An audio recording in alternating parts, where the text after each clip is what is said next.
Well, Christmas is upon us. 'Tis the season, my friends, and Jesus is the reason for the season. Let's say that right up front.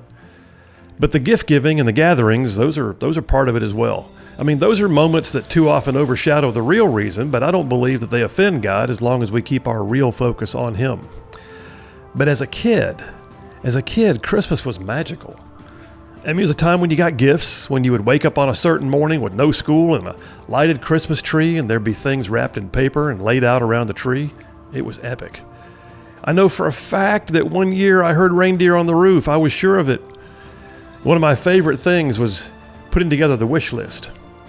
My granny and my granddaddy on my dad's side, they lived a very simple life on a steel worker's pension in Old West Birmingham. But every year, Granny had the Sears Christmas wish book. And it came out in early fall, and the grandkids were supposed to pour through it and pick 2 or 3 things, and we would, like what we liked, and we would circle it and put our initials next to it and dog-ear the page, and we had no idea that Granny and Granddaddy didn't have much money. One of those circled and marked wish list selections always showed up. It was special. At our house these days, Christmas is certainly a special day, but it's almost grown into a season. I mean, we celebrate the birth of Jesus on that special day we call Christmas, but our family's also a bit spread out. Our son and daughter-in-law and our perfect grandkids, they come into town from out of state the day after Christmas. Both our kids are now married, so we have to recognize that we're sharing time with the in-laws as well. Like I said, it's a whole season now. Charlene and I wound up having a quiet Christmas Eve together last year. We decided to open presents from one another by ourselves so that we could focus on everyone else later. I was pretty excited about my shopping efforts, not gonna lie. At least I was until she opened some of them. I mean, when you celebrated 37 Christmases together, you get to where you can read the signs. The slightly raised eyebrows, the slower than usual removal from the package, the effort not to wrinkle or muss the packaging because it may just be going back in the box it came in. Now, sometimes I nail it. But all that those slim margins of shopping victory do is just serve to give me a false sense of confidence for future shopping. I'm generally pretty good at it, but man, when I get it wrong, I get it really wrong. So somewhere along the way, Charlene and I worked out a pretty good system. I mean, every year she not only sends me her list, but she also sends them to me in an email, complete with links to where they can be found along with sizes and colors. It's a huge boost. Serves to almost guarantee she's going to get something that she actually wants.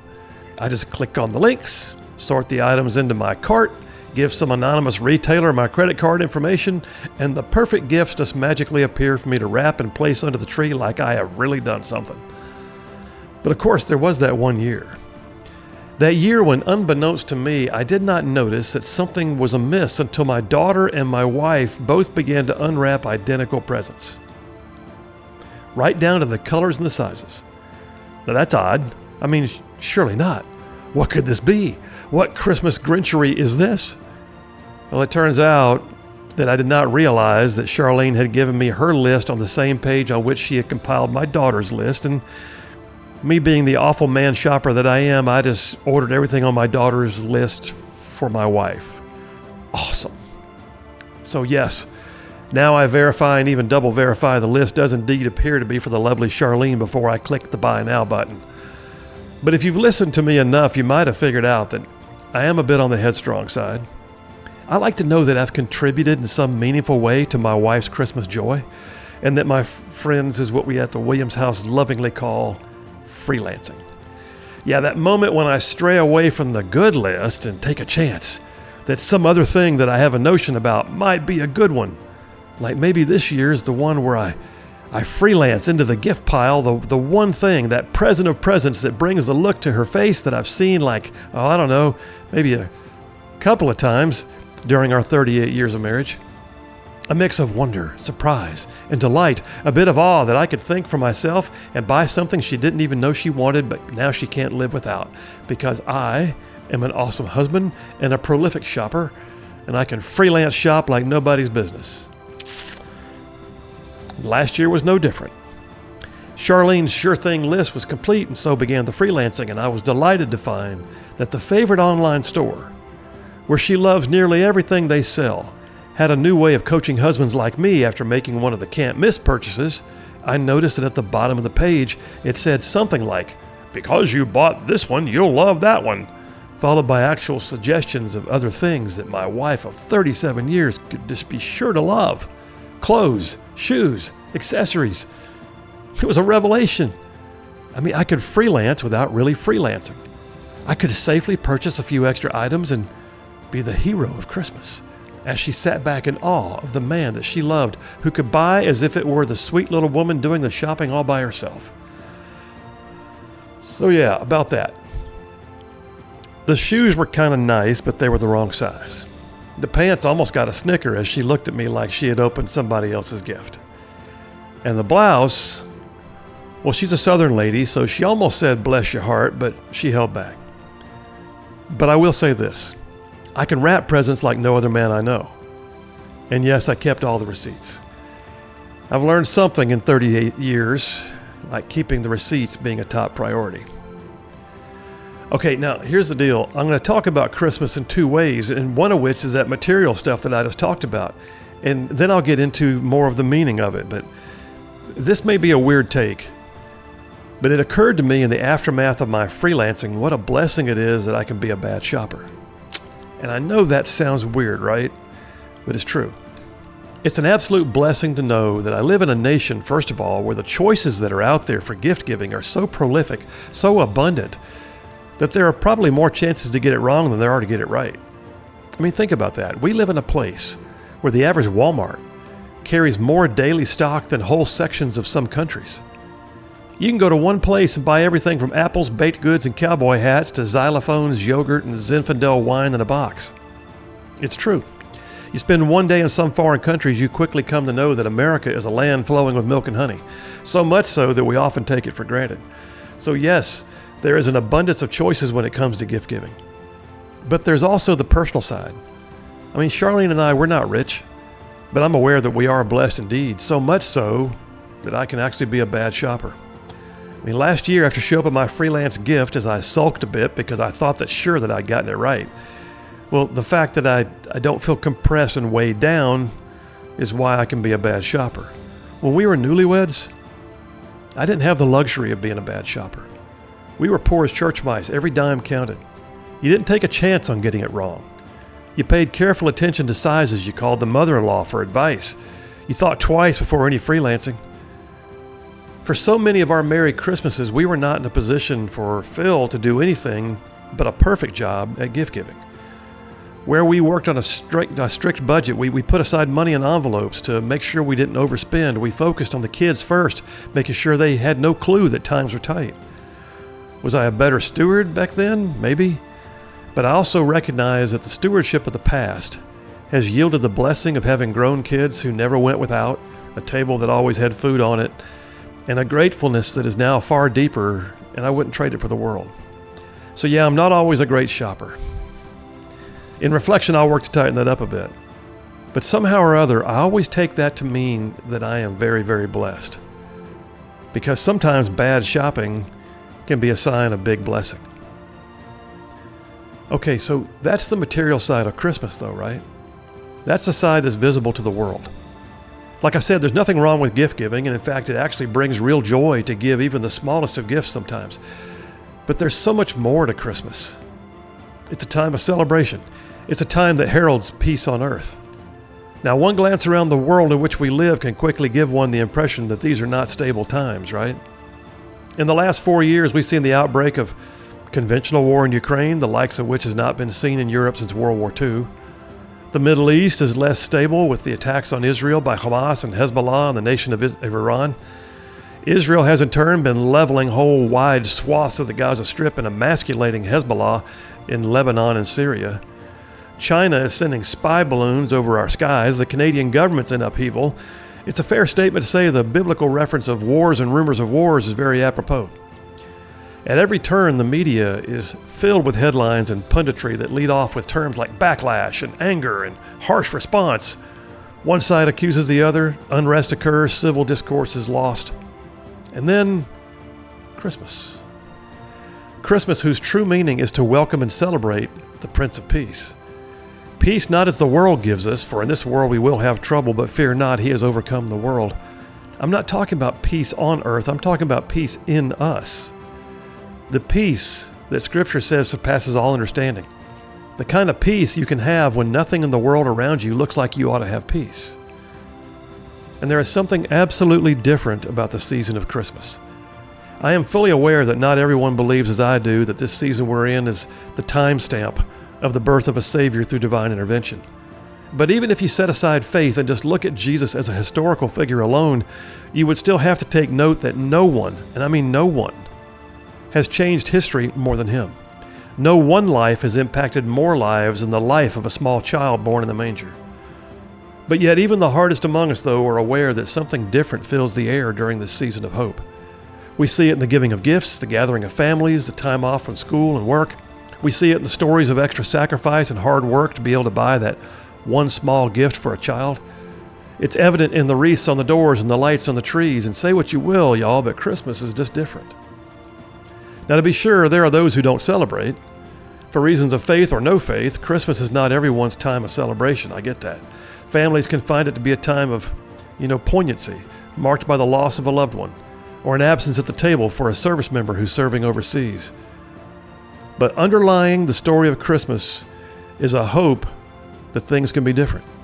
That even in the lowest of times and the darkest of moments, that a star can light the way forward, that peace can break out in a time of unrest.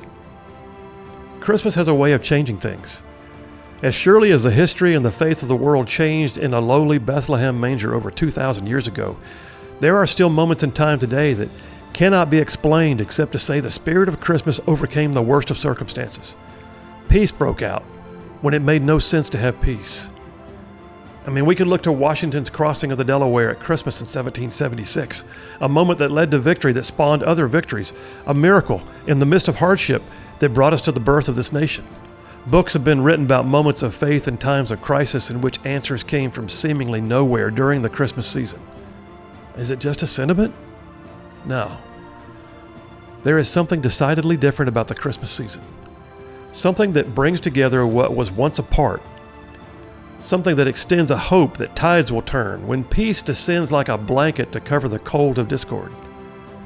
Like the miracle, by the way, of the battlefield peace that broke out in the trenches of World War I. So let me tell you a story. It's worth telling.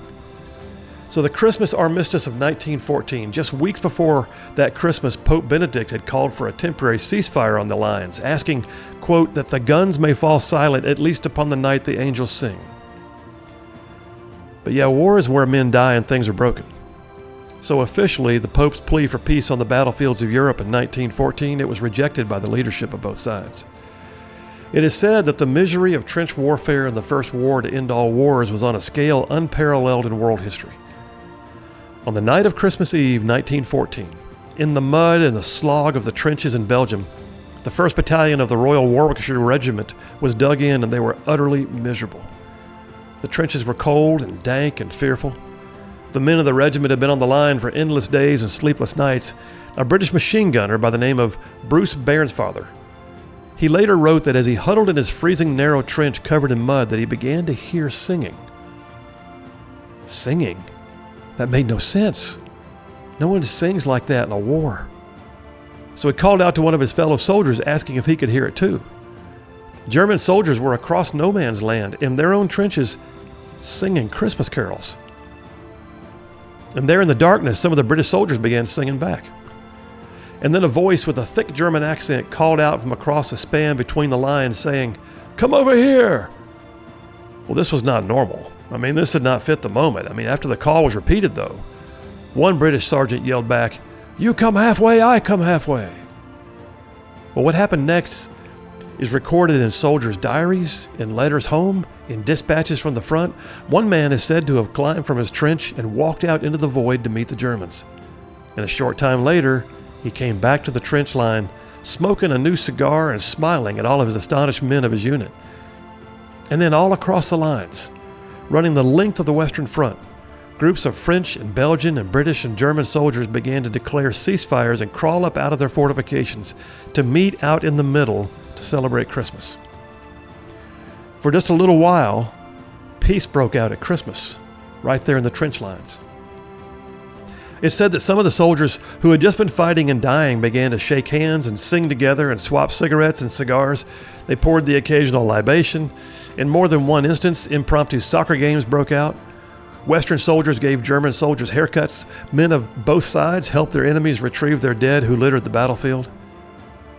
A British soldier by the name of J. Redding, he wrote home and told his family, he said, "I shook hands with some of them, and they gave us cigarettes and cigars, and we did not fire that day.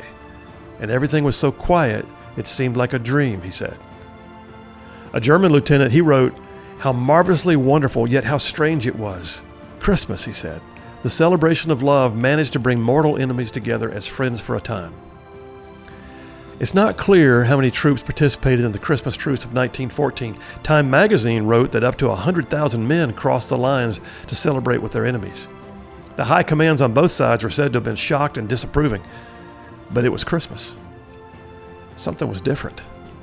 Peace that surpassed all understanding, peace that made no sense, had taken a foothold for a while. It was a battlefield time like no other. Today, there's a memorial erected in England's National Memorial Arboretum that commemorates the Christmas truce. Cast in bronze, the plaque at the memorial depicts two uniformed arms that are reaching out and shaking hands. 10 years ago this month, in 2014, on the 100th anniversary of what has now become known as the Christmas Armistice, the English and German national teams played a match in remembrance of the men who kicked a ball together in no man's land. It's said that as the day drew to a close, that a German soldier said to one rifleman of the British 3rd Rifle Brigade, he said, quote, "Today we have peace. Tomorrow you fight for your country, I fight for mine. Good luck." Yeah, Christmas is different. It doesn't mean that problems go away per se. The war didn't end right then. But this season that we're in right now is one that extends hope in hopeless times. There's the material side, there's the gift giving, certainly. But the meaning of Christmas is to celebrate the arrival of the Prince of Peace. Not necessarily peace on earth per se, but at least peace in us. That's what he grants. I feel good about where we're headed in 2025, but I also know the road to get there is not always going to be easy, but I do know in the depths of my very soul that the God of peace will be with you if you let him. So my friends, may God richly bless you with the hope of this season, no matter your circumstances. May peace break out in your life. Merry Christmas from all of us here at Rightside Media. May the Prince of Peace be there for you. It's my philosophy.